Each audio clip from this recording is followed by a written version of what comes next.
Hello Internet, my name is Lave and I watched Charlie's Angels, the latest adaptation of the 70s TV show. This one is written and directed by Elizabeth Banks, who's been quite vocal about the performance of this film in the States. Basically, it's not performing so well because she thinks males aren't going to see it. I'm a male and I went to see it.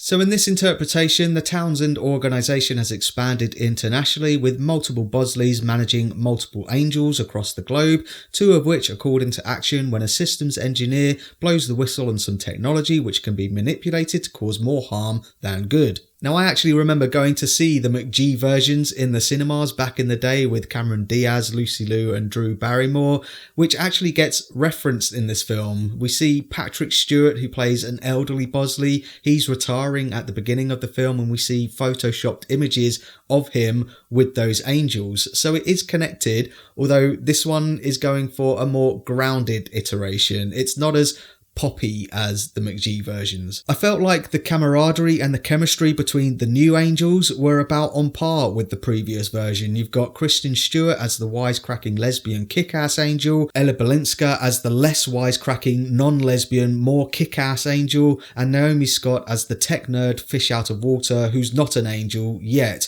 all led by Bosley, played by Elizabeth Banks herself, who joins them on their mission. As the film starts, our two main angels aren't actually working together. They're sort of working independently within the agency, but then this new mission brings them together. Of the two, I think Ella Balinska actually looks like she does most of the stuff. Kristen Stewart gives a good game, but there are a few occasions where I was like, yeah, that's clearly not Kristen Stewart doing that stuff. Once their team is formed, the film falls into a repetitive cycle of them going somewhere, chasing after this MacGuffin. They run into conflict, they go to a safe house, they go somewhere else, run into conflict, and then go into a safe house, and so on and so forth. I do actually praise the film for actually filming in real locations, places like Berlin and Istanbul, but it does get super repetitive and some of the locations seem a bit superfluous. Like the location scouts were like, here's a great place to do something. And they're like, yeah, we'll do something there.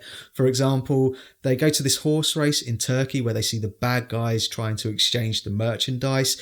They escape in this scurry and they go straight to this quarry where they exchange the merchandise and there's another scurry. It's just like, well, that horse racing bit wasn't really needed then, was it? If I was being kind, I would say the movie is non-stop action, but then the action, especially the fight scenes, are pretty dull and uninspired, with a severe lack of wide shots and far too many cuts. And when they use CGI and green screen, it's very noticeable. And as much as it tries, it just doesn't come close to its counterparts like Tom Cruise's Mission Impossible, or the Jason Bourne franchise, or James Bond. And I'm not just saying that because they're male-led action franchises. I think there are plenty of female-led action movies which are better than this, like The Long Kiss Goodnight, Atomic Blonde, and even Salt. Now, to be fair to Elizabeth Banks, the action stuff may be down to the second unit directors, but then she's also a producer on this movie, so she probably had a lot of say in who did that stuff and was probably involved in the edit suite. And she also did the screenplay, which unfortunately is fairly straightforward stuff. You can see the twists and turns and bluffs and double bluffs coming a mile away,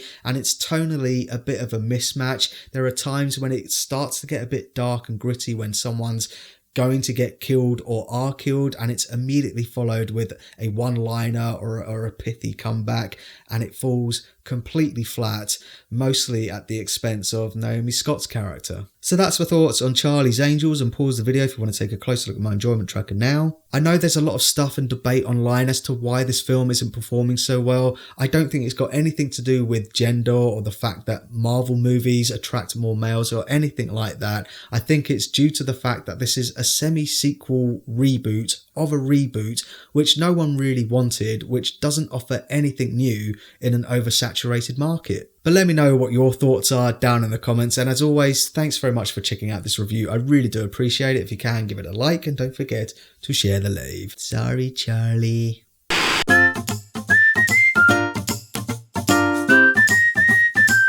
Subscribe.